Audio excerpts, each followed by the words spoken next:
शंकर जी की जो बेटी का मध्य भाग में स्थान है अशोक सुंदरी का, वहां पर आपको शहद की 7 बिंदी रखना है।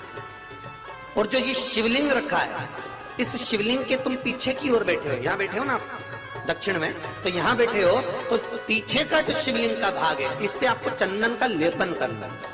महाराज शिवलिंग के पीछे के भाग में, अर्थात जहां आप बैठे हो पूरे शिवलिंग पर चंदन नहीं लगाना, जहां आप बैठे हो उसके सम्मुख भाग में आपको चंदन का लेपन करना है।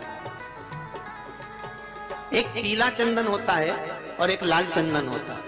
लाल चंदन कभी आप किराने वाले की दुकान पर जाएंगे तो वहां पर आपको लाल चंदन प्राप्त हो जाएगा।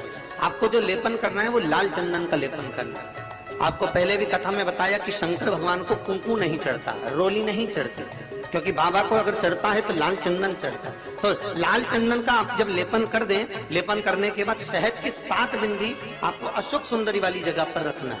महाराज रखने के बाद बाबा से विनती करना है और चंपेश्वर महादेव का स्मरण करना है।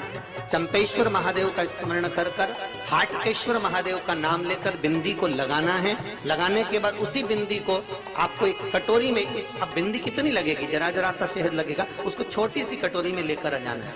महाराज उसको लाने के बाद में शाम के समय पर प्रदोष काल के अंतर्गत, प्रदोष काल किसको कहा गया, सूर्य अस्त जब होता है, सूर्य अस्त के समय से 1-1.25 घंटे का जो समय वर्णित किया गया वो प्रदोष काल का वर्णन किया गया। महाराज तो उस समय पर नैनों में उसको काजल जैसा लगाना है और ऊपर की ओर देखना है। लगभग 1 मिनट देख लिया, 1.5 मिनट देख लिया, बहुत, उतना बहुत काजल जैसा लगा।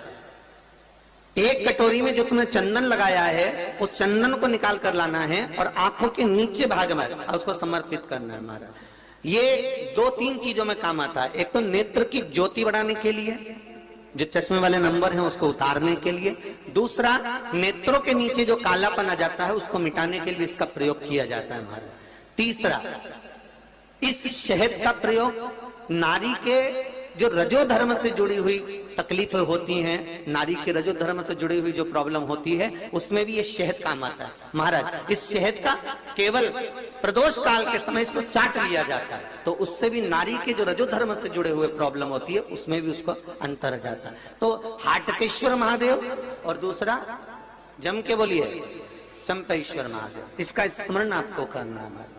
इसको धारण कर कर आप सुख को प्राप्त कर, तो भगवान शिव देने वाला है, बस आपको प्राप्त करने का एक स्थान, शंकर को रिझाने की एक जगह, शिव को प्राप्त करने का एक स्थान होता है जहां से हम शिव को प्राप्त कर सकते हैं।